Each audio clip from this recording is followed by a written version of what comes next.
and shine. Coffee's brewing, feeling fine. News is out and on the air. Shizzy whiz nuts wild, but we don't care. Morning whiz and coffee. Talk the news, he's a tease. Laugh it off, we're on the go. Shizzy whiz nuts, start the show. Let's go.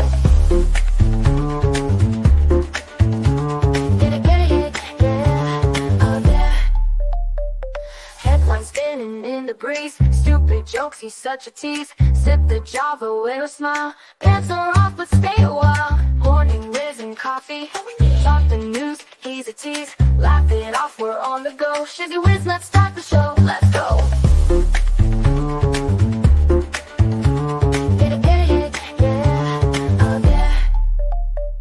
Headlines spinning in the breeze, stupid jokes, he's such a tease. Sip the Java, wear a smile, pants are off but stay a while. Morning whiz and coffee, talk the news, he's a tease. Laugh it off, we're on the go. Shizzy whiz, let's start the show, let's go.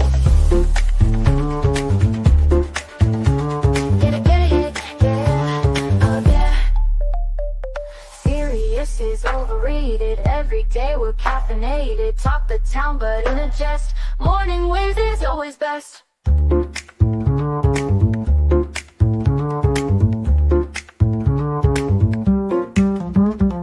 Clock is ticking, time to run. Morning show's a load of fun. Grab your mug, don't spill a drop. Laugh your ass off till you pop.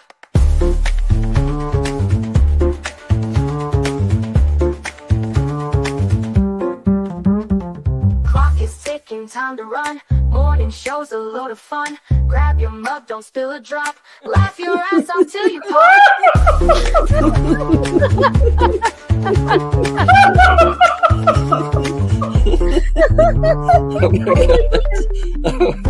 Oh my god, Shizzy breaks Larry.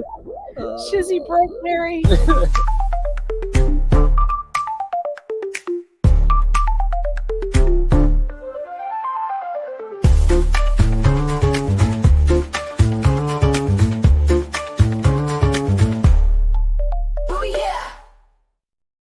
Morning, everybody. How are you doing? I hope my sound is working this morning. I did that the other day. No, it looks like it's working. That's good. That's good. Oh man, what a wonderful, wonderful day it's going to be. It is Wednesday. You're halfway through the week. Man, oh man, oh man. Can you just have a wonderful, wonderful day? That's all I want. Just have a good day. It doesn't matter where you're at. But it doesn't look like the Democrats are learning. Unfortunate for them. Growing up during the Cold War and having a family behind the Iron Curtain gave... Who is this? This is Stephen Cruiser. I didn't know this. That he had people behind the Iron Curtain. Ooh, that's got to be rough right there. It was probably one of the top two reasons that he never had a wandering liberal phase when he was young. The others that I grew up with in Barry Goldwater's Arizona, and being liberal wasn't just wasn't a decent people thing, a thing decent people did back then. Jeez, I cannot read this morning. Amazing. Or even those of us who were only occasionally decent. I used to listen to Democrat politicians and people I knew personally as a young man describe a life in the Soviet Empire that stood in stark contrast to what my parents had to say whenever they returned from a visit to see family in Poland. Even in my late teens and early 20s, I was stunned by how comfortable the Dems are with being completely wrong, about everything. And for most of his life, the Dems had played footsie with radical authoritarian communism. Ever since the Wuhan Chinese bat flu supersized their Soviet ambitions, they have been committed. They have been in a committed relationship with clinically insane leftism. Now more than ever, they're unhinged ideologues who are increasingly out of touch with anything remotely American. Even the Cold War denial Democrats from the 70s would think that the 2025 crowd is way off the deep end. The reason the Democrats who were in charge of the party haven't learned any lessons from last year's election is that they never learned the big thing from the Cold War. Regular Americans are constitutionally, in every sense of the word, adverse to being communist. Coastal media bubble Democrats will probably never get that. And since March of 2020, elected Democrats have been letting their totalitarian flag freak flags. I'm not going to try saying this again. All right. Totalitarian freak flags fly. There we go. That's the vote. That's what the voters rejected last November. Now we're seeing them melting down over dismantling the state apparatus that they have been using to oppress the citizenry and enrich their own lives. And I do mean melting down. Fascists know that these things don't go well for them when the people they've been running roughshod over are set free. The panic is delicious to watch, of course, but it only means that they'll become worse. Let them. It's obvious that they will only learn the hard way. Oh my gosh. Damn, Stephen. Way to go. I think he called it the best way whenever he said that. But not all Democrats are like that because, as Stephen Carville says, Democrats immune to good advice. Well, Carville, he drops the hammer on him. Let me offer up 2 caveats up front. I'm in no way whatsoever a fan of James Carville. I don't mean to give Democrats any good electoral advice. Fortunately, they won't take it anyway for reasons I'll touch on here. That said, Carville recently gave the closest approximation to an actual real explanation besides racism and misogyny, the current official DNC explanation, for why Camel Toe lost humiliating fashion in November and America is now democratically elected literal fascist into the White House. This is via PBS here. Journalists actually asked Harris, "What would you do differently?" She said, "I can't think of anything." Now, if you were to put the staggering talent that exists in today's Democrat Party, you heard what I said. I'm the staggering talent that exists in today's Democrat Party. And people would have seen that they have gone, shit, I don't know they had people like that can actually complete a sentence. I definitely can't field one this morning. Okay, that actually can show how to frame a message that actually have a sense of accomplishment of doing something. We would have excited people, and we would have had people from the middle of the country. We would have had people from all coasts. We would have had diverse. We would have been, and then that's how people get involved in politics. We have not had an inspirational president candidate since 2012. That's a problem. First of all, she got Joe Biden's campaign. That's it. She just got the keys. They got the same manager, the same strategist, same headquarters, same artwork, same computer system, same bathroom. Okay, that's not good. You don't even have your own people. Then you can't have lobbyists running presidential campaigns. So they said we can't run on a minimum wage, and minimum wage hasn't been raised since 2009. It's $7.25. We couldn't say we're going to do away with tax breaks for people who make over $400,000 and take that money and help young people buy a house or get an education or rent a house because we were all conflicted. People say, you think she should move to the left. You think she should move to the right. She had move to you like giving people a raise. What is that? That's what people want. Give them something. We refuse to do that. Well, whether a $15 an hour minimum wage is actually good policy is a separate question from whether it should be politically profitable for the Democrats to run on, which it definitely would. But the donors who actually run the party, the kind of people who fly their private jets to Davos for weekend vacations, don't want a $15 an hour minimum wage. In fact, they much prefer a sub-minimum wage, illegal alien labor paid under the table. So being slaves to the donor class, the Democrats won't move on anything like minimum wage increase, even after Brandon Entity pledged to do just that when he ran in 2020. While it's fun to make fun of the ridiculous donkeys that parade around the DNC summit, these people are not actually running anything. Rather, they're the useful idiots of an entrenched oligarchy that the Democrat Party now fully shares. And that's why it's incapable of doing anything unpopular, which would be I'm not even going to try to say that word, to the interests of its true shot callers. Blaming racism and misogyny is easy because there are real stakes for the donor class, so that will continue to be the line moving forward. Oh, good morning. Good morning, everybody. Good morning. Wonderful day. Yeah. I'm just good to see you. How you doing? Yeah, it's a bit of not learning. I mean, as you see, A French gynecologist has been suspended for refusing to treat a biological man. You heard that's right. Here's a fun fact. There are approximately 20,000 gynecologists in America, but not even 2,500 proctologists. Isn't that counterintuitive? Everything else being equal, wouldn't you expect there to be twice as many proctologists? And I'm not a doctor, as you can tell, but I'm pretty sure only half the population would even consider the services of a gynecologist, whereas proctological care is a bit more universal. So when it comes to medical employment, wouldn't you assume proctology would have more opportunities? But hey, sometimes life throws you a curveball, especially in France. The French gynecologist was accused of transphobia after declining to treat a biological male who identified as a female yet still retained all his original womb assembly male anatomy.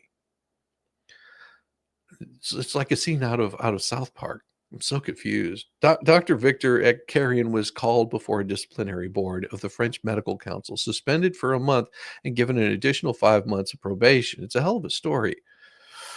But the tale might not end with the suspension of Dr. Akarian's medical license. He could also face further legal consequences, as the article stated. SOS Homophobe, a transgender activist group, in issued a statement saying that the doctor's actions were potentially also punishable by criminal sanctions.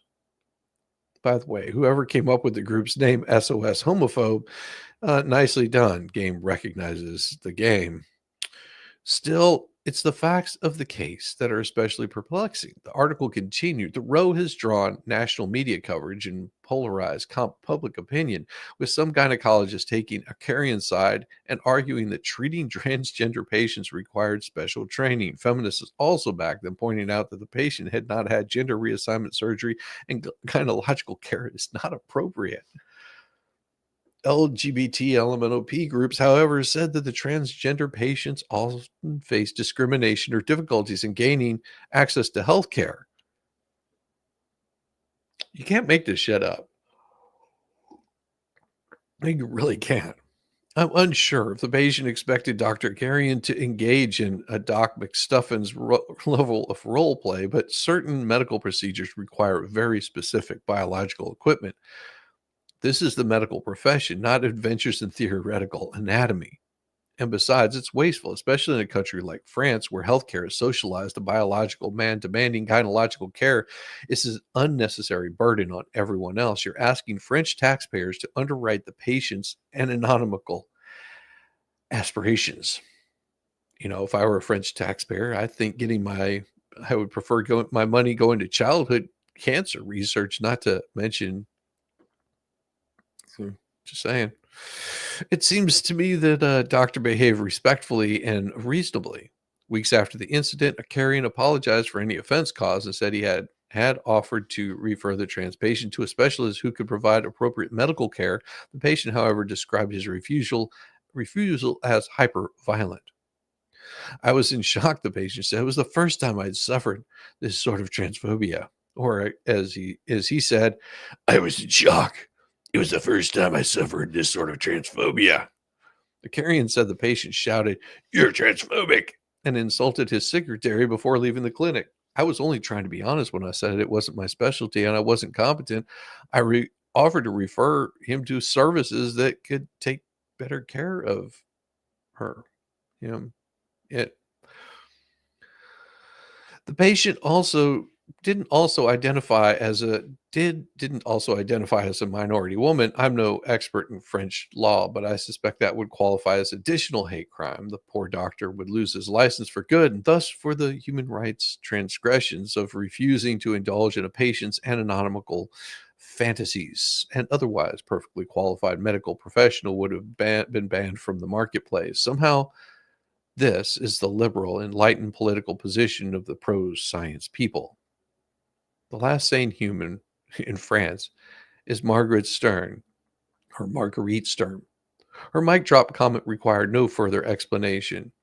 Margaret Stern, a prominent women's rights activist who has repeatedly clashed with transgender groups over the definition of a woman, said a carrion suspension was unjustified. Gynecologists are only qualified to treat women.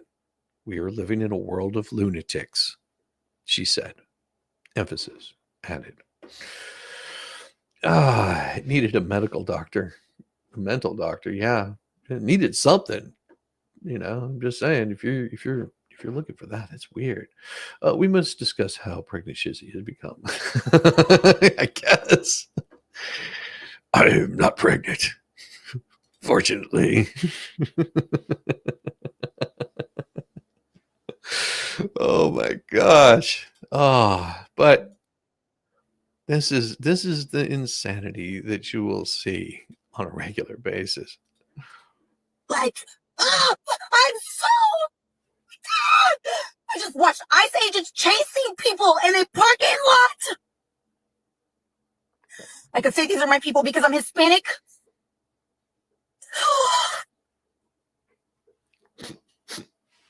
What is wrong with everybody? These are humans, not fucking cattle. Like, Yeah, you saw that. Yeah. Unhinged freaking people. Unhinged people. It's insane to me. It's insane to me. You see this on a regular unhinged stuff, and you're just like, why are these people so, so insane? I don't understand it. What they need is this dog. They need this dog right here to help them out. This dog will explain everything better than anyone else. And so you ready to spread some love through our words? All right, you gotta let me go first. Okay, you gotta wait. You gotta wait. Through words. And so you need to let me go, okay? They want to hear me talk too. Through words of affirmation. Today will be. Enzo, you repeat after me, okay? You don't even know the words. I have to start. No, we're not gonna. We're not switching it up, okay? I start, you repeat. Thank you. We're never gonna get anywhere. Then you start. We're not doing this.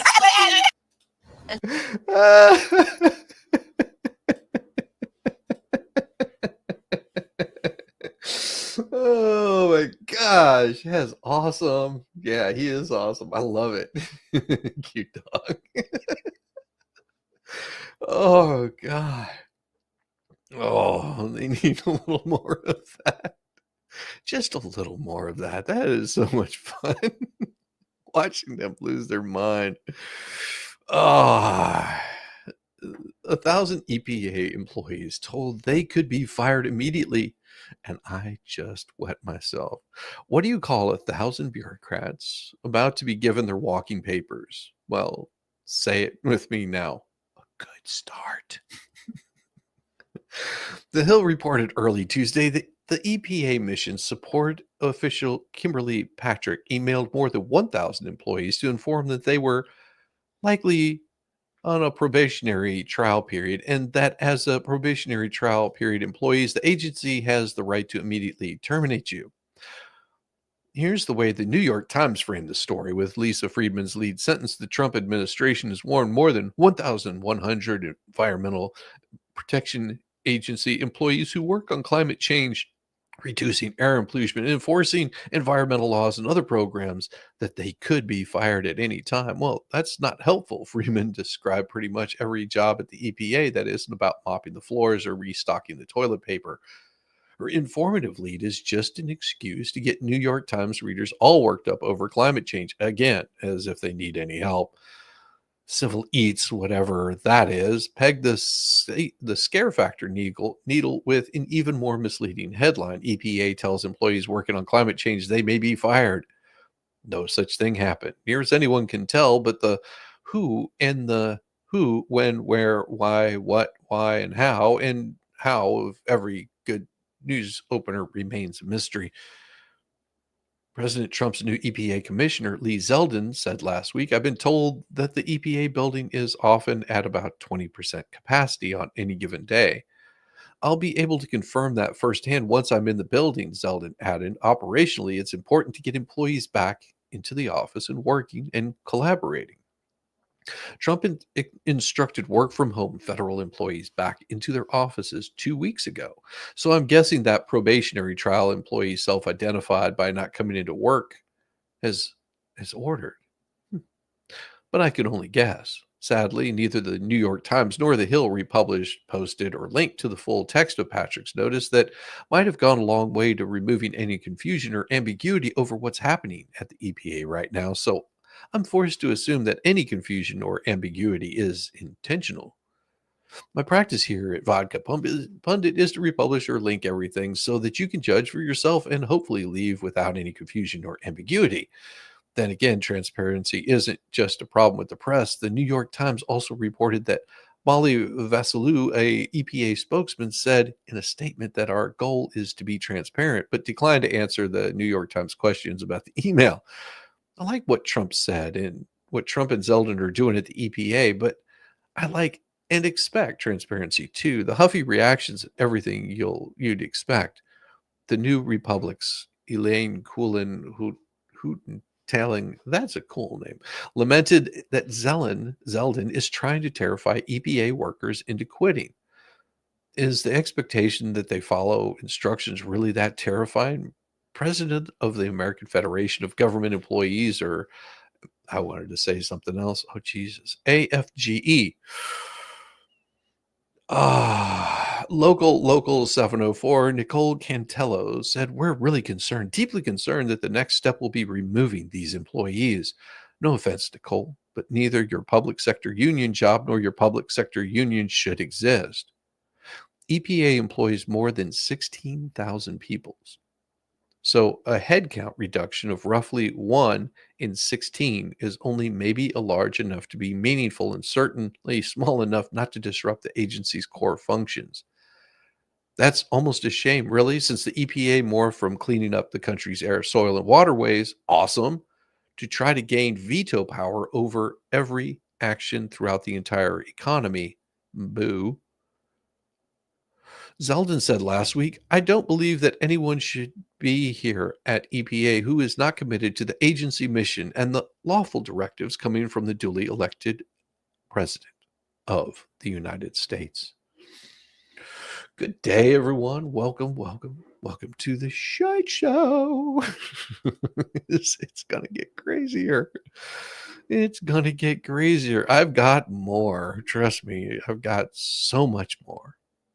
Because this is how people showed up at the AID. Now, you would think that they would be calm and chill, but no. Wait till they turn around. Listen to what they say. Wait till they turn around. This is going to get hilarious. Hi, Chris. Okay, so as you are aware, this agency is very busy currently, and they are not able to take a meeting currently. They advise that they will be in contact shortly, and that best to contact the Department of State at this time if you need any further comments. Who is they? The front office of the administrator. So could I just ask, are you with AID? I am. Thank you for your service. Well, thank you for what you do. Are the Doge people here? Are they in this building now? We have 8 employees currently. 8 employees. That's all I know. I don't know specific who Doge is or any of that. I just know that 8 employees are here. Although, as you are all aware, it's in the press. Everybody's been asked to telework. There are select people here to provide services for the agency. So the rest of them are all telework. Are you career? I am. Are you? Thank As a career you. as well. Yeah, Thank you. Yeah. We want to thank you for your service. So there's no opportunity. Mhm. No, unfortunately, I don't control that. I'm just here to pass along the information. Thank you for coming, and I'm sure. In other words, they will be putting out more go away. shortly. Are you the repeat that senior message one civil more servant time? No, I am not the senior civil servant. here? I have gray hair like you. today. No, absolutely. Just gray hair. That's it. That's the senior part of it. Okay, thank you. All right, thank you, very guys. much. I appreciate the time. Thank you. Thank you very much. Yep, Thank see you soon. Okay. Take care. Thank you. You're welcome. Oh, the disappointment, the sadness. you see all these people showing up in his office. He's like, hey, stop grandstanding. We're trying to work here. Like, why aren't you doing something useful and productive? You're trying to make a big show out of showing up at the USAID. Why is that supposed to be neat? I'm supposed to be asleep. I went to bed at 2:30 in the morning. Your dog said, too bad. It's 6:00, potty time. Good morning, Deborah Kennedy. That's how it goes. Yeah. That usually does happen. But the disappointment in their faces is insane. I mean, look at this crowd. AP has to be right there, up in their face, like, why aren't they letting us in? They're so anxious to get into USAID. Why? Why would they be so interested? Because it's all for show. It's all for show. So sad. So sad. But here we have Stephen Cruiser with his morning briefing. Trump 47, come for the freedom, stay for the Democrats exploding. Oh my gosh. Top of the briefing. Happy Wednesday, dear Cruiser Morning Briefing friends. Denzi Wild, I think that's right. Denzi Wild was proud of his service as vice treasurer of the Greater Waukesha Bay Leaf Skeptic Society. Tuesday was another big day for President Trump and the bureaucracy shedding juggernaut that is his administration. There was, as the kids like to say, a lot to unpack. Oh yeah, there was a lot yesterday that happened. Quite a bit, actually. And the Dems are going to be losing their mind over it today. You can tell that they are, because this is what he signed in yesterday. In light of numerous actions taken by a number of bodies of the United Nations, which exhibited deep anti-American bias, we have an executive order prepared for your attention that would withdraw the United States from the UN Human Rights Council, withdraw the United States from the UNRWA, which is a refugee organization, and would also review American involvement in UNESCO, which has also exhibited anti-American bias. More generally, the executive order calls for a review of American involvement and funding in the UN in light of the wild disparities in levels of funding among different countries. They didn't listen. Expressed previously as deeply unfair to the United States. So I've always felt that the UN has tremendous potential. It's not living up to that potential right now. It really isn't. It hasn't for a long time. It has. There are great hopes for it, but it's not being well run, to be honest. And they're not doing the job. A lot of these conflicts that we're working on should be settled, or at least we should have some help in settling them. We never seem to get help. That should be the primary purpose of the UN, the United Nations. And again, it's got great potential, and based on the potential, we'll continue to go along with it, but they got to get their act together. Oh, just slammed. But that wasn't it, because there's more. There is so much more here. Thank you, Mr. President, Mr. Prime Minister. You are talking tonight about the United States taking over a sovereign territory. What authority would allow you to do that? Are you talking about a permanent occupation there, redevelopment? And Mr. Prime Minister, do you see this idea as a way to expand the boundaries of Israel and to have a longer peace, even though the Israeli people know how important that land is to you and your citizens, just as the space is inherited by the Palestinians as well? I do see a long-term ownership position, and I see it bringing great stability to that part of the Middle East, and maybe the entire Middle East. And everybody I've spoken to, this was not a decision made lightly. Everybody I've spoken to loves the idea of the United States owning that piece of land, developing and creating thousands of jobs with something that will be magnificent. Thank you, Mr. Yeah. Gaza is part of Israel, idiot. Exactly. Oh, God. I just love watching them unravel. Unravel. I've got something I'm going to show you guys later, so you're going to have to stick around for it. It is probably going to be the funniest thing that I can possibly show you today. It's gonna be hilarious. So you stick around. I'll tell you, we get. I'll tell you what, we get enough in here, and we'll show it to you because it's gonna put a smile on your face for the morning. It'll be more enjoyable than a lot of the other stuff I'm going to show you today. Oh, it'll beat the dog. Let's put it that way. It'll beat the puppy out. It's going to be good. After some pretty procedural stalling by the Democrats, Pam Bondi, so tasty, was finally confirmed as the nation's next attorney general, which Victoria wrote about.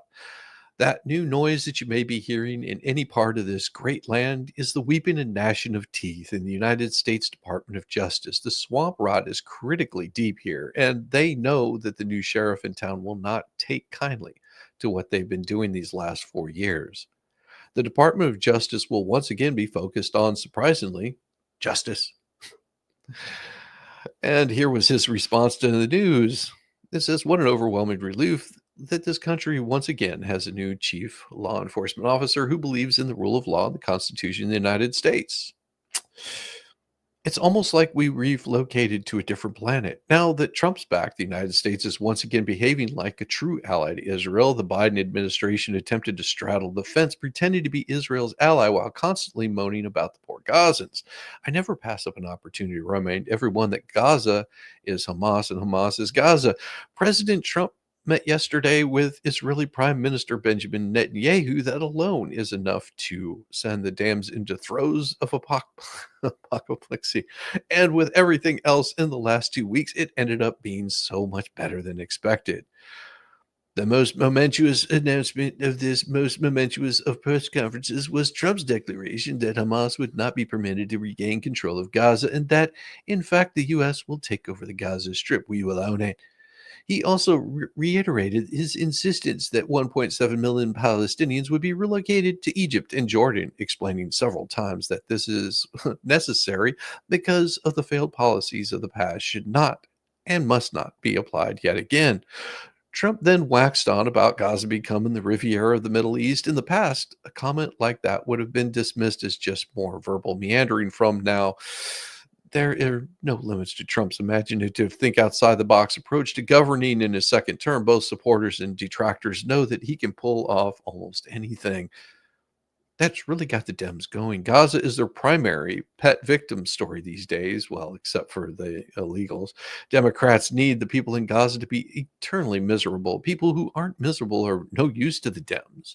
That's why they're always painting the gloom and doom picture of the world. Happiness is the antithema to their political goals. I love the idea of the Riviera of the Middle East. There's no desire for misery here, and who better to do it than the billionaire real estate mogul and hotelier who is now the most powerful man in the world. Democrats loathe capitalism, successful business people, and especially Donald Trump. They're freebasing morale suck at the Democrat National Committee at this point.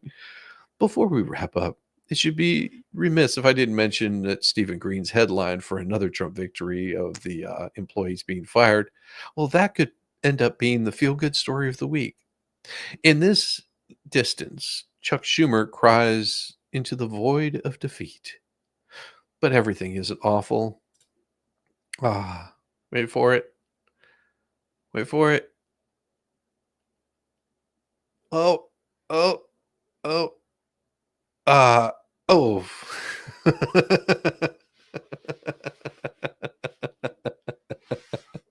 Hard stop. Hard stop.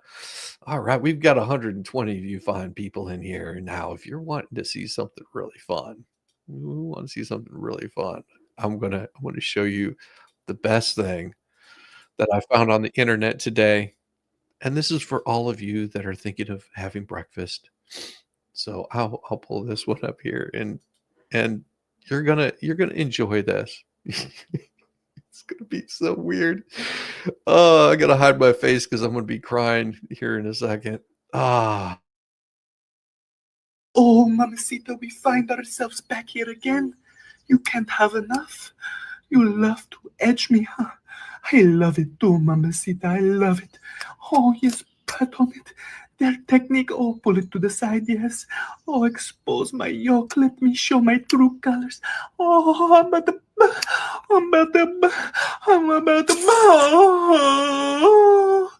Oh my God, spread it all over my stomach.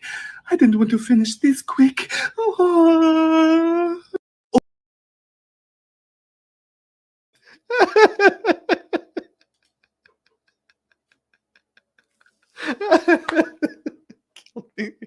I saw that. I was like, oh my gosh. Oh, some people, they just know how to.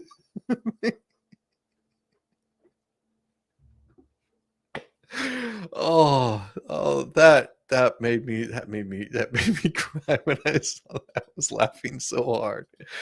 Oh, geez.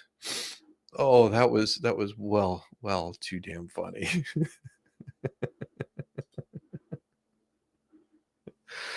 Oh, well, former Florida Attorney General and former attorney for Donald Trump, Pam Bondi, sailed through her confirmation hearings. Then, all of a sudden, Democrats dammed up the vote. Upset over President Trump doing what he promised to do as president, they decided to hold Bondi's AG appointment hostage until he did their bidding. But the floodgates opened up Tuesday night when Bondi won Senate confirmation 54-46. And it was glorious. Has called for it publicly. You are aware of that, aren't you? No one has asked me to investigate. But the president Liz. has We're called. also The worried about president. Liz Cheney, The Senator. president has You know what called we for should this. be worried about? Ms. Bondi, The please crime rate answer in my California questions. right now You is are through aware, the roof. Ms. Bondi. Your robberies Ms. are Bondi, 87% higher than the my national question average. is this. That's what I My want to be question is this. focused on, Senator. Do you have the if I'm power to confirmed say as no to the Attorney president? General. And what you're suggesting today by your non-answer is you don't have the independence to say no to the president. So let me ask you a different question. It also requires you, if you're going to be a good attorney general, to be able to tell hard truths to the president. So my questions now are, can you tell hard truths to the president? So let me start with an easy truth that you could speak to the president. Can you tell him that Donald Trump lost the 2020 election? Can you say that? Do you have the independence to say that? Do you have the gravitas, the stature, the intestinal fortitude to say, Donald Trump, you lost the 2020 election? Can you tell us that here today? Senator, what I can tell you is I will never play politics. You're trying to engage me in a gotcha.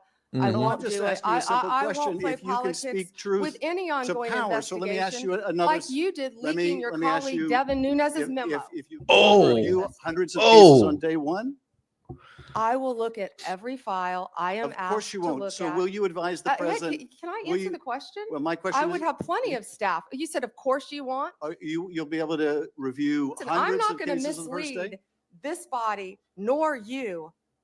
All right, let me ask another question. You don't want to answer that. Let me ask You were another question. censured by It will Congress, also- Senator, for it will comments just also- like this that it are will- Slap. Just, it was whacka. Yeah. Can I get a tree fitty, Miss Bonnie? Tree fitty, Miss Bonnie. Can I get a tree fitty? Yeah, she destroys him. Absolutely destroys him. I don't get why they let him question. He's dirtier than dirty. Yes, he is. That California keeps voting him in is disgusting. He agreed. Hey, Brandis, good to see you. Good morning. Good morning. It will also be important. He just can't help himself. At no point is he able to. Pennsylvania, John Fetterman was the only Democrat to cross the aisle to vote for Bondi. I don't know if anyone has noticed, but Democrats' limp-wristed take their ball home strategy isn't working.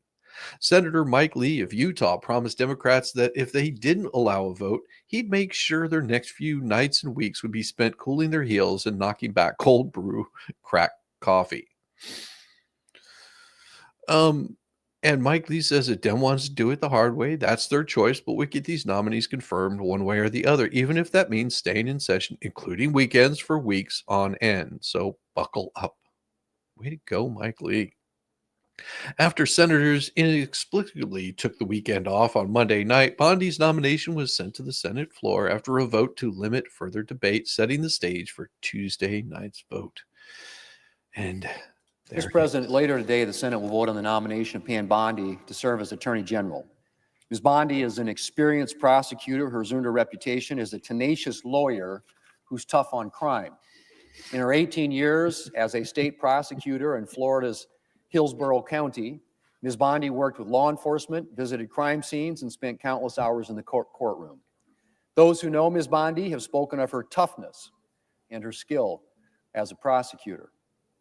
They have also spoken of her character, of her willingness to work with anyone to solve a problem, and of her deep commitment to the victims of crime and their families.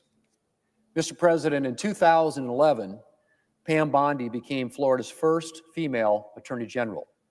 At that time, so-called pill mills were a major problem in the state and a major contributor to the opioid crisis.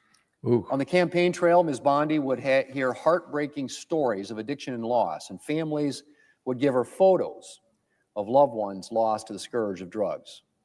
As Attorney General, she filled her office with those photos and got to work. She worked with the Florida legislature to pass a bill to crack down on the pill mills, which our colleague, then Governor Rick Scott, signed into law. And that was just the start. She tracked issues like human trafficking, and she worked with her counterparts in other states, regardless of party and politics. Damn. She also worked to keep politics out of the important work of enforcing the law in Florida, something she's committed to doing at the Department of Justice if she's confirmed. Mr. President, in recent years, many Americans have lost faith in the Justice Department.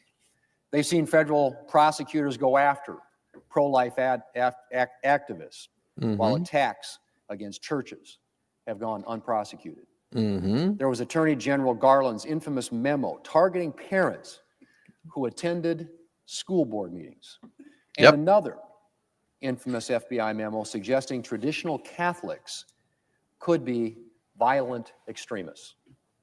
Mr. President, the American people should be able to trust that the Department of Justice is not targeting Americans based on their political opinions or religious beliefs.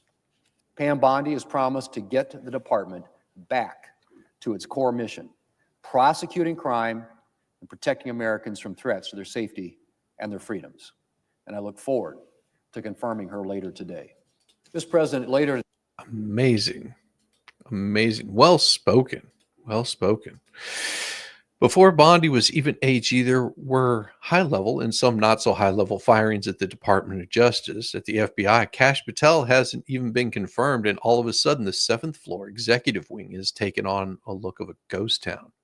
That's all happened without Bondi, who is now the boss of both after the Senate vote on Tuesday night. Imagine what will happen when she does take the helm. Bondi has never described herself as the president's wingman, as terrorist defense attorney Eric Holder described his role as Barack Obama's AG, but her proximity to Trump world was a sore spot for Democrats who presumably preferred to have an attorney general who hated the president as one of his top legal advisors. This apparently what the ranking member Dick Durbin had in mind when he pretended to be upset about Bondi being too faithful to Donald Trump. He says, I fear Miss Bondi will only protect and remain faithful to one person throughout this whole experience, and that's the president who's given her this opportunity, said the oily Durbin, who apparently forgot Bondi's successful public legal career long before she'd ever even met Donald Trump. Is there a misogyny hotline where we can report the Illinois Democrat? Durbin said with a straight face that he was worried somehow Trump's AG office would fail to be nonpartisan department, like, Merrick Garland's weaponized law enforcement arm that spied on Catholics, parents at school board meetings, and hey, all the January 6th trespassers out of the gulag yet. How's that going? Shockingly, no Republican senators laughed in his face, but Chuck Grassley, Republican from Iowa, came close. The Senate Judiciary Committee chairman pinned the Democrats' ears back at this point when he noted, some of my colleagues also suggest that Ms. Bondi's loyalty to the president is somehow disqualifying. It's not persuasive in any way. Grassley explained there's nothing wrong with President Trump appointing someone who seriously defended him into a high position. He told Democrats, as if they didn't know, Miss Bondi's publicly supported President Trump just like 77 million Americans who voted him back into office in November. So this too is not a disqualifying attribute. Bondi cleared the Judiciary Committee on a party line vote last week. Now Bondi's been confirmed.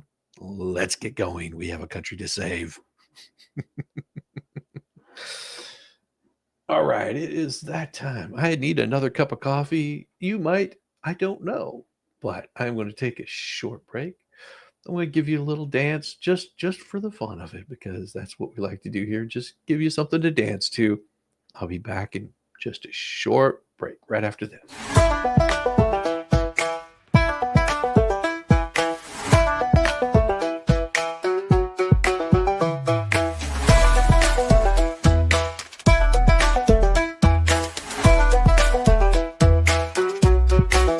Step aside, y'all, it's my time to shine. I'm feeling the groove with these hips of mine. Hands in the air like spaghetti gone rogue. My knees are jelly and my hips just broke. Shaking it, breaking it, what a blast. Wobble it, wiggle it, shake that ass. Do a jig or a jog, wiggle it to the side, or break that hip bone by moving your ass. Step up or stand aside. My shoulders pop like a rusty hinge. My fingers point like they're on a binge. Twirl like a tornado, then drop real low. It's not planned, it's a shit sideshow. I've got the rhythm of a clock that's broke. My dance floor moves are a big effing joke. Shaking it, breaking it, what a blast. Wobble it, wiggle it, shake that ass. Do a jig or a jog, wiggle it to the side, or break that hip bone by moving your ass. Step up or stand aside.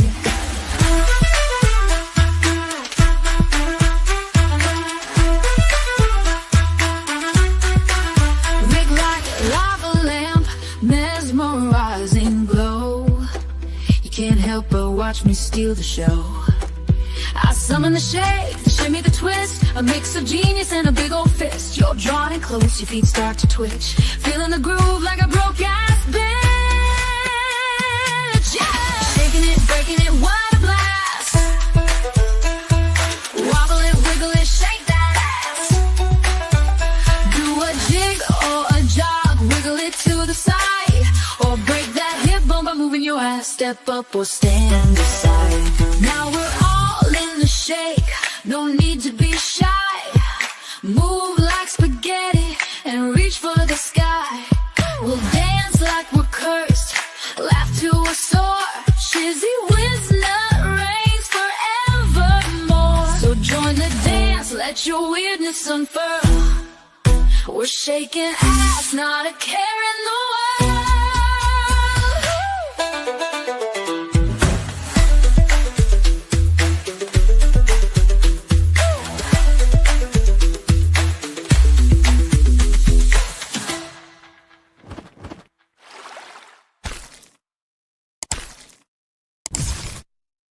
Oh yeah, I hope you got your coffee. I hope you got your coffee this morning, because today is only getting started. I mean, you got to have a little bit of a dance off right in the middle of the day. Oh, Tinkerloo, that sounds so awesome. I kidnapped all of you and brought you to work with me. I have 15 minutes to prep for the kids. I did most of it after school yesterday. Oof, so much fun. You prepper, you. Trump refuses to repeat failed policies, says U.S. will own Gaza. We're living in a truly momentous time in history. Donald Trump illustrated that yet again on Tuesday, even during his press conference with Israeli Prime Minister Benjamin Netanyahu. You have to learn from history, Trump declared, and proceeded to upend the political order that has prevailed in the Middle East for decades. It's multiply failed order, and new approaches are very, very long overdue, but No one has dared to question it and suggest new solutions until now. The most momentous announcements of his most momentous of press conferences was Trump's declaration that Hamas would not be permitted to regain control of Gaza and that, in fact, the U.S. will take over the Gaza Strip. We will own it. He also reiterated his insistence that 1.7 million Palestinians would be relocated to Egypt and Jordan, explaining several times that this was necessary because of the failed policies of the past should not and must not be applied yet again. Hamas, Trump said, had ruled Gaza for years and offered no options for the Palestinian people beyond bloodshed and death. He sketched out a vision of a restored Gaza that would be an international area, populated not just by Palestinian Arabs, but people from all over the world who would be able to enjoy its renaissance as the Riviera of the Middle East. When asked if this meant that he was rejecting the possibility of a two-state solution, Trump said that he wasn't addressing that at all, but merely saying that the old policies of the past had failed and that new solutions needed to be tried. He and Netanyahu also both expressed confidence that Saudi Arabia would soon normalize relations with Israel, which will have a seismic effect upon the Muslim Middle East, as it has shown unremittingly hostility to Israel ever since the founding of the modern Jewish state in 1948. Trump's plan may sound crazy, but the establishment media and establishment policy and analysis are already purporting to explain just how crazy it is. But in reality, the crazy plan is the one that has been in place since the signing of the Oslo Accords in 1993, and which has remained the view of the conflict that virtually everyone has taken for granted over 3 decades now. The idea that the Oslo Accords was that Israel would relinquish sovereignty over certain places of Judea and Samaria, that is the West Bank, as the Jordanian government renamed the region in 1950 in order to obscure its ancient ties to the Jewish people as well as of Gaza. And the Palestinian Authority would be established to govern those territories. Israel and Palestinian Authority would then work with the Palestinians towards an establishment. Hey, I'm just reading here. Don't mind me. Toward the establishment of a fully independent Palestinian state. The two states would then, as the rhetoric of 1,000 establishment politicians has affirmed since then, live side by side in peace. There were numerous problems with this plan from the beginning. One is that the Palestinians are not in really distinct ethnicity or nationality. They are identically culturally, religiously, linguistically, and ethnically to the Arabs of Syria, Jordan, and Lebanon, giving them the Palestinian Authority. And ultimately, a state would simply be establishing a 23rd Arab state at the expense of the world's lone Jewish state and would be rewarding the propaganda campaign that has convinced much of the world that the Palestinians are actually the indigenous people of the area. Even worse, the fundamental reason why all peace efforts between Israel and the Palestinians have failed is because the imperative of the Quran. Drive them out from where they drove you out. I guess it's verse 2, line 191, something like that. I don't know. I don't read the Quran, so I wouldn't know. That passage is the basis for the Islamic idea that any land once ruled under Islamic law belongs to the right of Islam forever, and that Muslims have a responsibility before Allah to remove any people from what they think is Islamic land. Oh my gosh, Cynthia, I appreciate that. Thank you for gifting those 5 memberships. That is so nice of you. Welcome people that got those. And make sure you thank Cynthia so much, as I'm about to thank her by giving her one of those beautiful, beautiful bright stars right there. That's for you. Thank you, Cynthia. I appreciate you. And I hope every single one of you appreciate that gift that she just gave you. Make sure you give her a nice bit of thanks. Nice bit of thanks.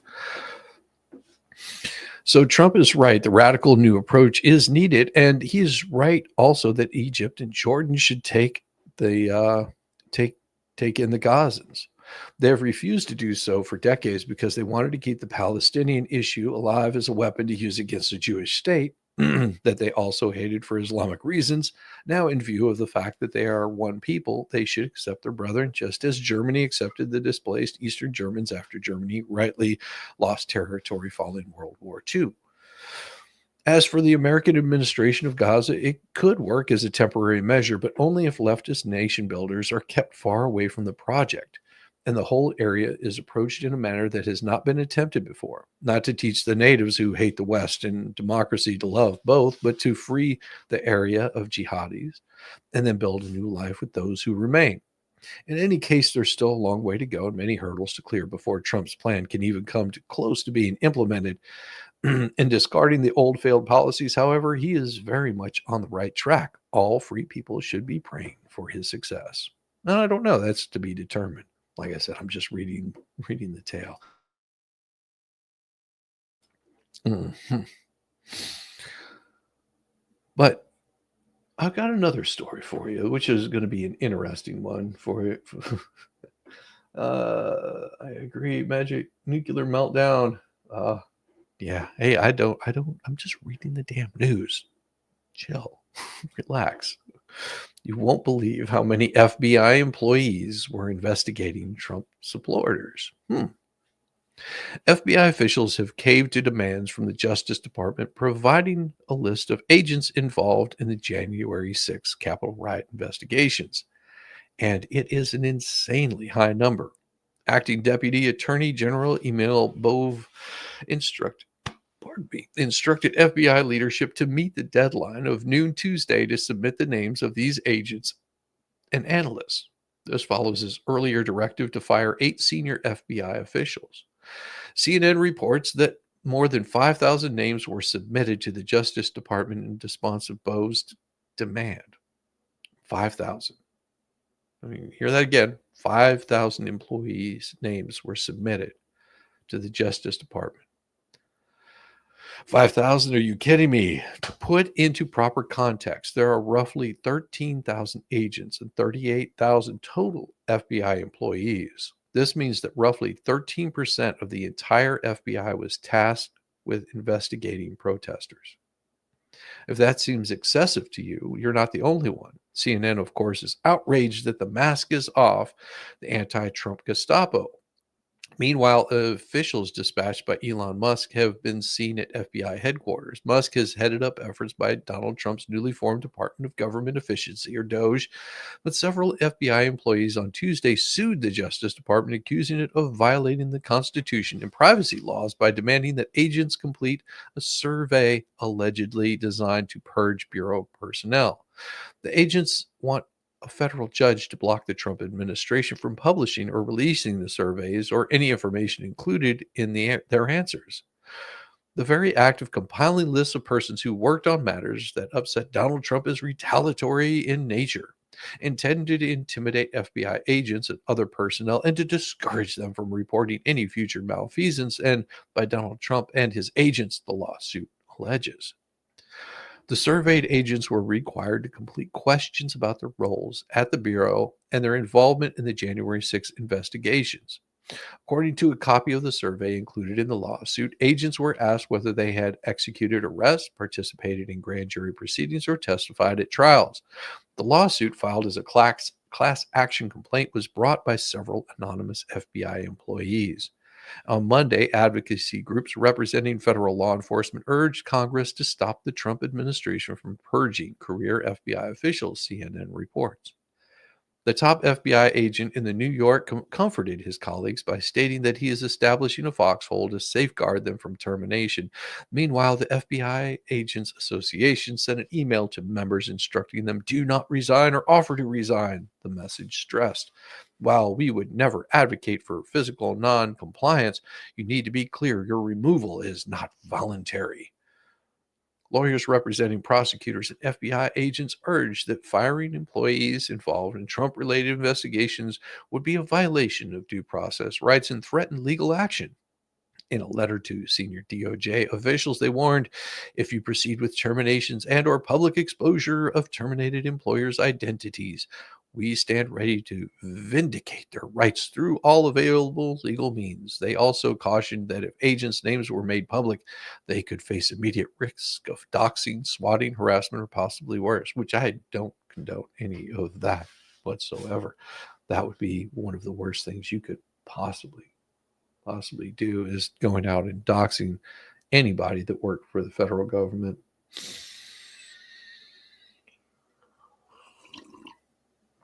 Especially if they were doing things that were, well, part of their job.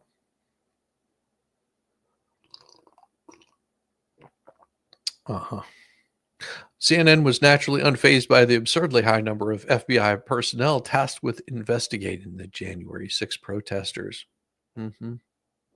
What, did you think that they were going to be fair and balanced on all of this? No, there was no need to be. There was no need to be good about it. There was no need to be right on about it. It gets just absolutely insane with all of this. You know, the confirmation hearings went along really damn well. We're gonna, Kash Patel, he's been confirmed, if I'm not mistaken. Where's that happening today? I don't know. It's so hard. It happened at such breakneck speed. I haven't even been able to stop and really take a breather on it.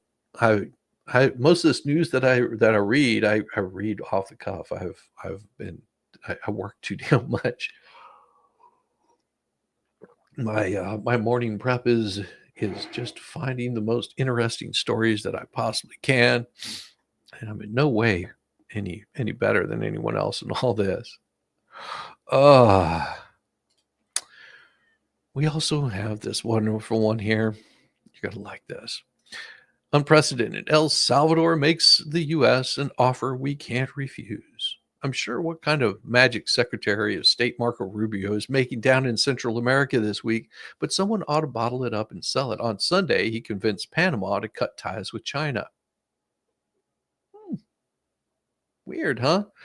Then late Monday evening, after his visit with El Salvador's president, Nayib Bukele, he announced that he and Bukele made the most unprecedented, extraordinary migratory agreement anywhere in the world. Not only did Bukele agree to take back Salvadorian MS-13 gang members who were in the United States unlawfully, but he also promised to accept and incarcerate violent illegal immigrants, including members of the Venezuelan Tren de Argula gang.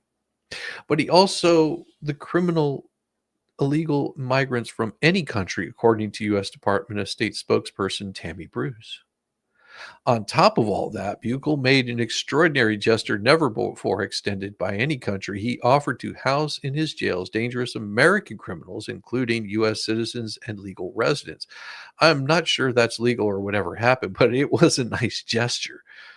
Last week, Latin American countries were refusing to accept deportation flights containing their own national citizens, and now they're begging us to send them any criminals we want. Okay, now I know I'm oversimplifying that a bit, but seriously, it's just nice to see a world putting some respect on our name again after 4 years of being the laughing stock with a bumbling old man at the wheel. Rubio met with Bukele at his home in Lake Cotepeque on Monday. I probably said that wrong. By all accounts, the meeting was extremely positive and helped build an even stronger alliance between the United States and El Salvador. On X, Bukele posted the following along with several videos and photos from the meeting. He also stated, "We have offered the United States of America the opportunity to outsource part of its prison system. We are willing to take in only convicted criminals, including convicted U.S. citizens, into our mega prison, which is COT, in exchange for a fee. The fee would be relatively low for the U.S., but significant for us, making our entire prison system sustainable."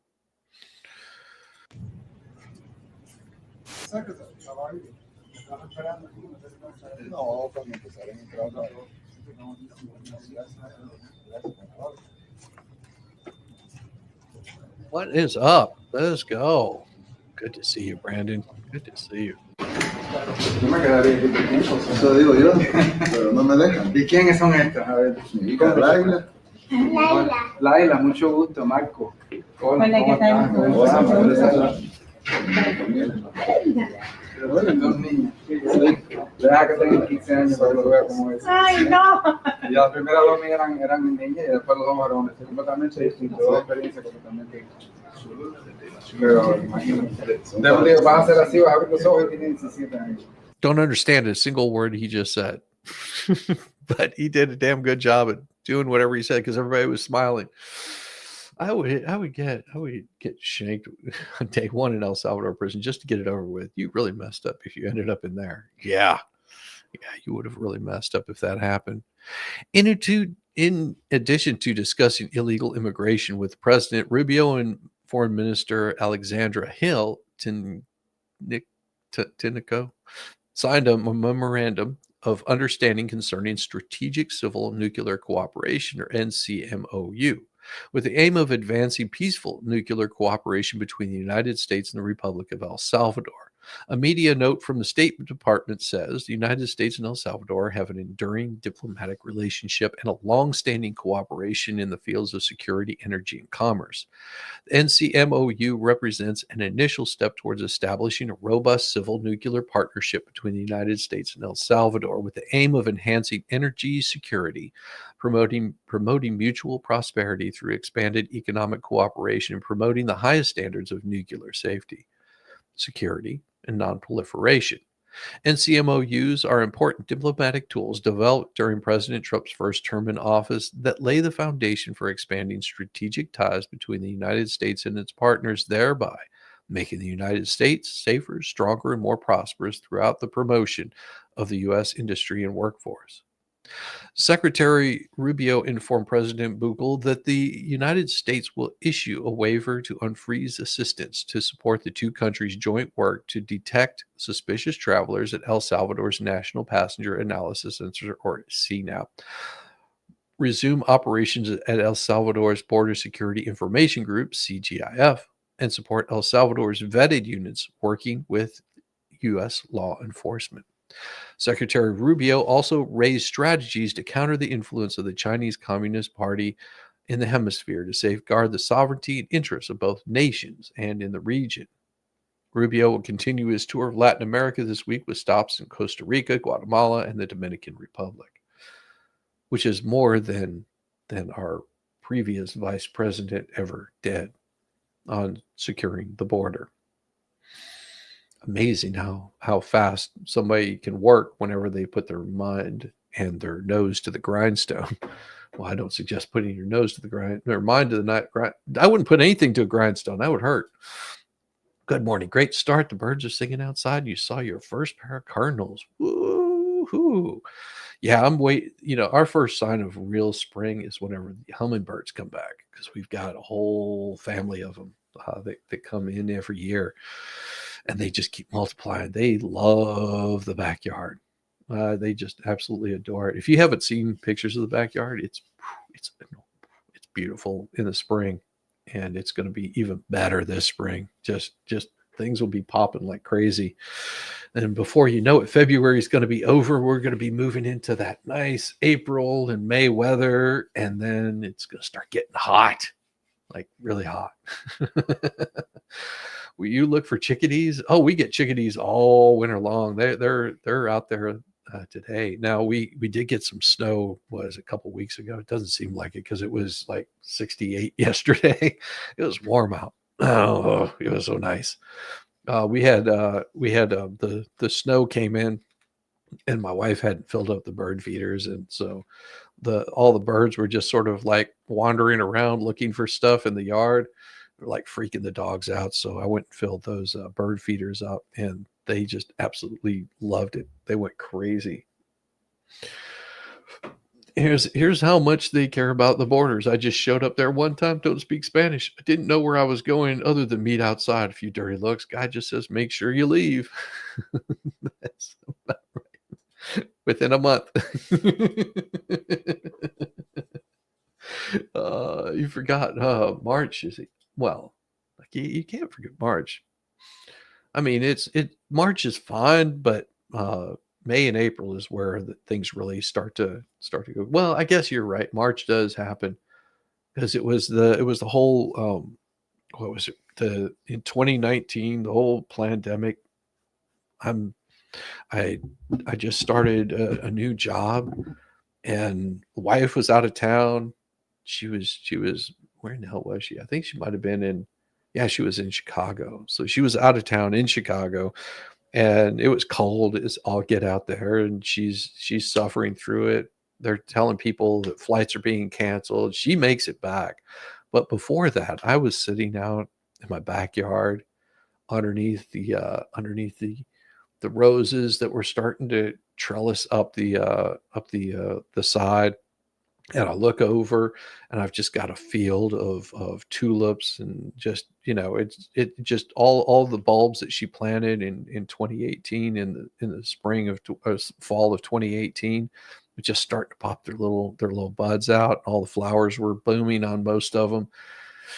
I look over and I go, I think I made the right decision by leaving my job and starting a new job on this beautiful, beautiful Monday morning. I took pictures of them and I sent them to my wife. She, of course, sent me, big thumbs up back without the thumbs.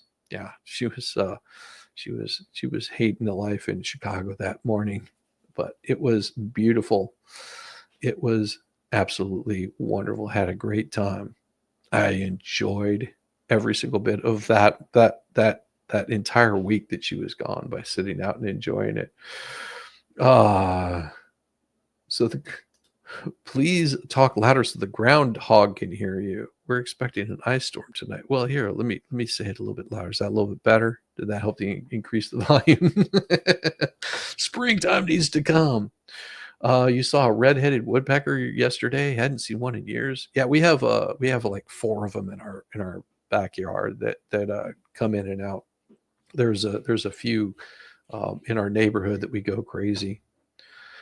They gave me a new name. Well, I don't find them even relevant, so I don't even pay any attention to them. But it's nice that I'm still in their head.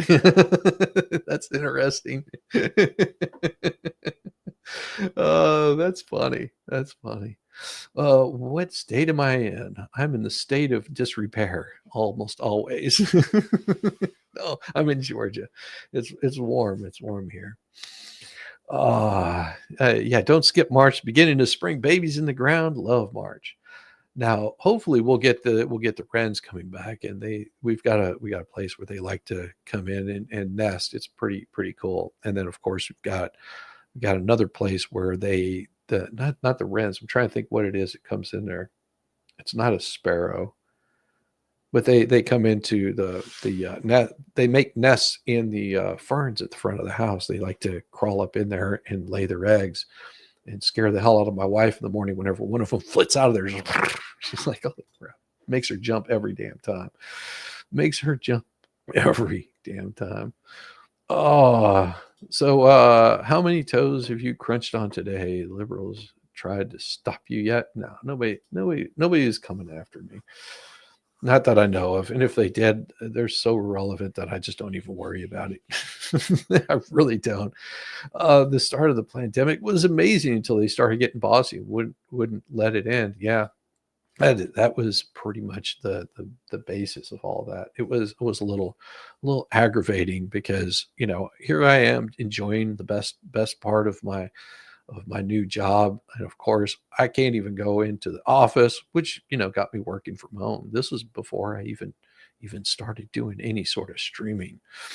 And man, I put my nose to the grindstone for a good amount of time. It wasn't until recently that I actually even started streaming. I would have been on fire back then. now I feel old. School cook got fired because, unfortunately, for lack of skills. She claimed to have already lost the school. In addition, $8,000 losses due to burnt sacrifices. Oh, geez, that's crazy. I love the smaller birds who always have one crow on guard when I put some food out and calls all this family to run off the little ones. Crows are greedy, but low. That's nothing wrong with that. There's nothing wrong with that. We're getting the red-winged blackbirds, which means that the hummingbirds will not be short behind. They usually come in and start migrating their way up north. I think we'll probably have a little bit of an early spring, which is nice to see. My wife didn't believe me whenever I told her we'd probably get snow this year. But February isn't over and we're in Georgia, so anything weird that could possibly happen will probably happen. We'll get that nice warm spot. Everybody will get nice and comfortable. They'll start breaking out their summer clothes. They'll start putting away the winter clothes, and then it's going to get really cold, and then a whole bunch of people are going to get sick, and it's a cyclical thing. It happens every damn year. You are old. No, you just figured this out, Paul Storm. You just figured this out that I'm old. Jeez. Oh, I love it. I love this space. This is so much fun. This is something I enjoy doing on my best days.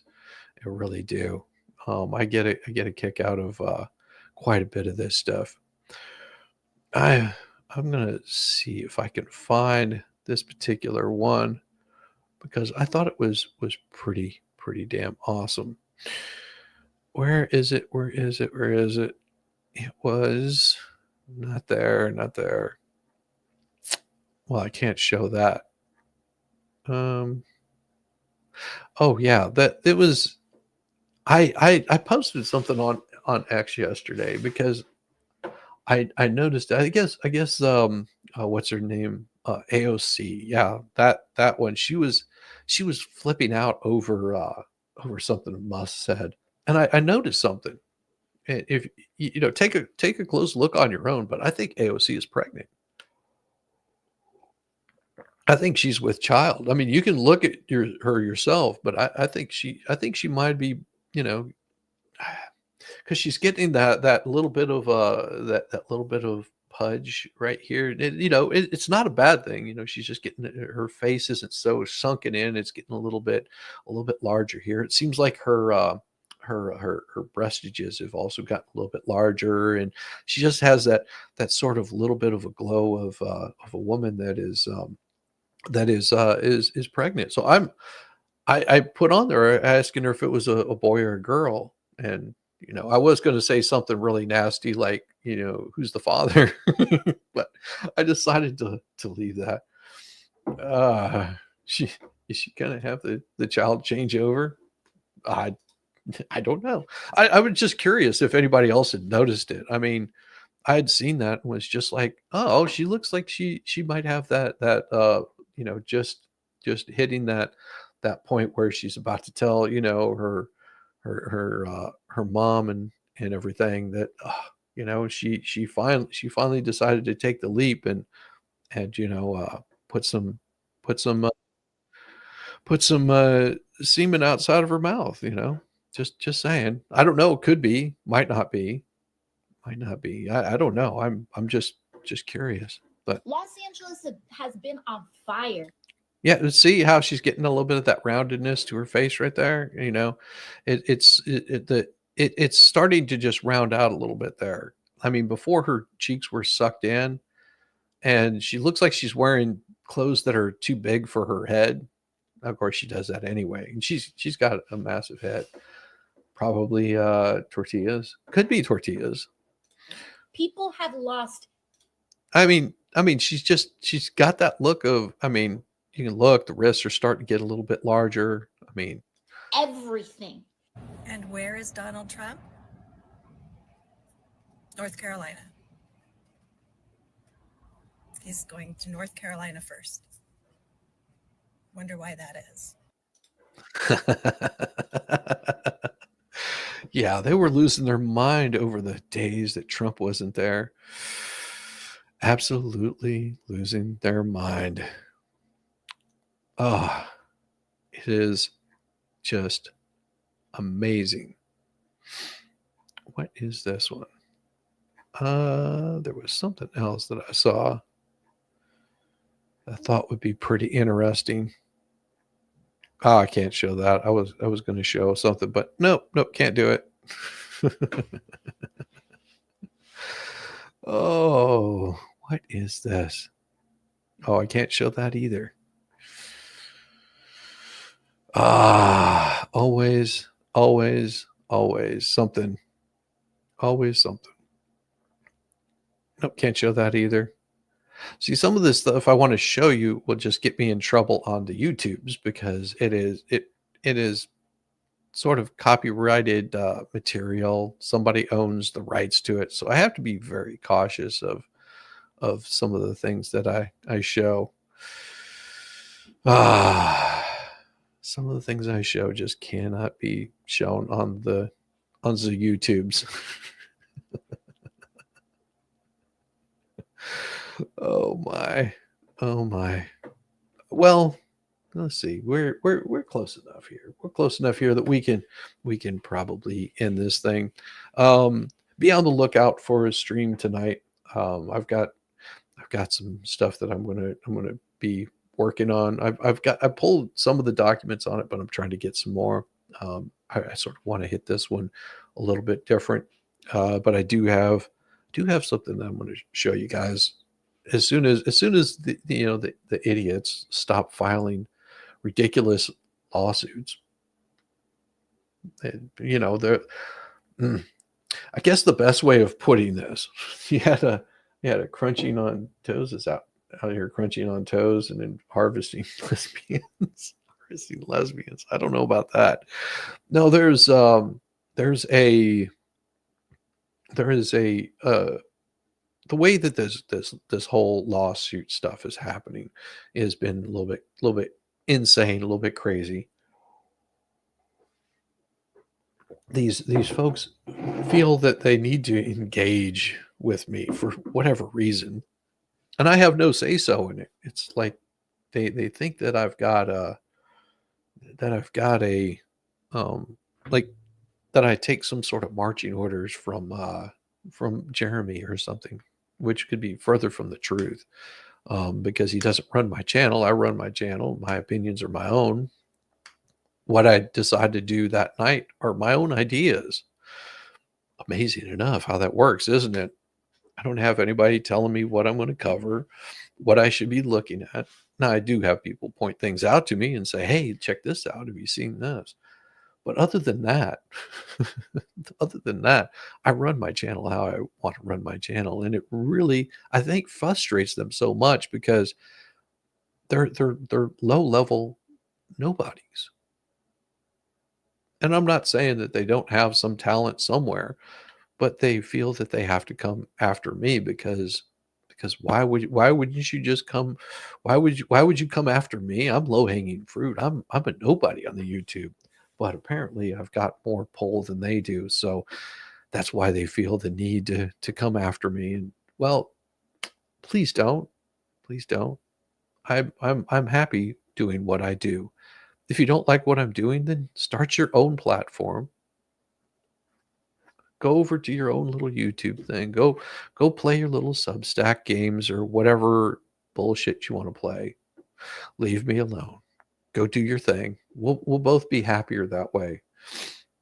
Why are you crunching on toes? I don't know what you're talking about. I don't crunch on toes. I don't mess with toes. It's sort of creepy, Slug, that you have this foot thing going on. I don't know what to tell you, brother.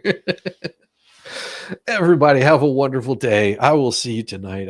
Like I said, I've got some new stuff I'm going to be covering. If I can get the documents that I need. If I'm not able to, then I will probably do some like soft sit tonight. Some soft sit stuff tonight, unless of course one of these fools decides to start posting weird shit again.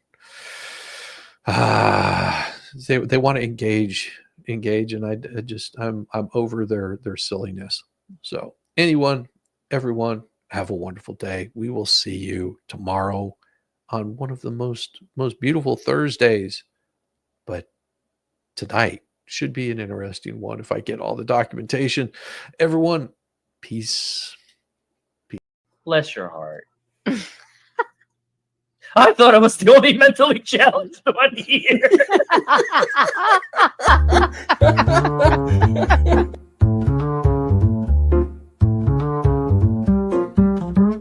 Get it, yeah, oh yeah.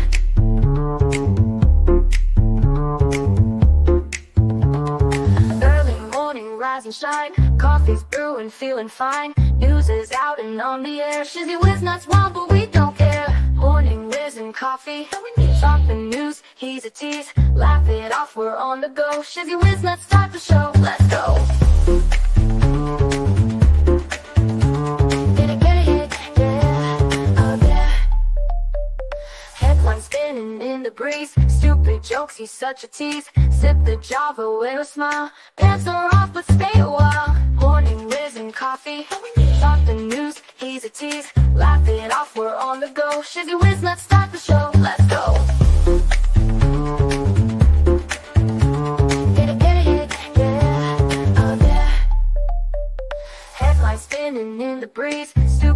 jokes, he's such a tease. Sip the Java, wear a smile. Pants are off, but stay a while. Morning Whiz and Coffee. Talk the news, he's a tease. Laugh it off, we're on the go. Shizzy Whiz, let's start the show. Let's go. Get it, yeah. Oh yeah. Serious is overrated. Every day we're caffeinated. Talk the town, but in a jest. Morning Whiz is always best.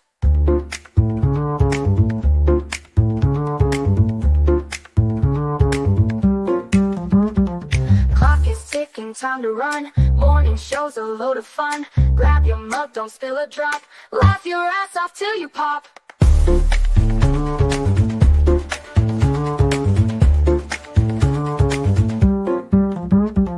Clock is ticking, time to run. Morning show's a load of fun. Grab your mug, don't spill a drop. Laugh your ass off till you pop.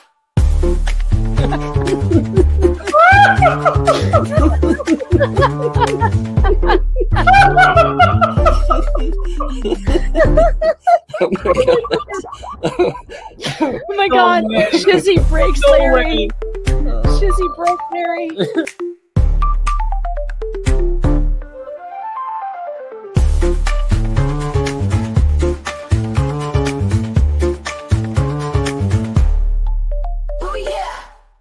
Hey, everybody, make sure that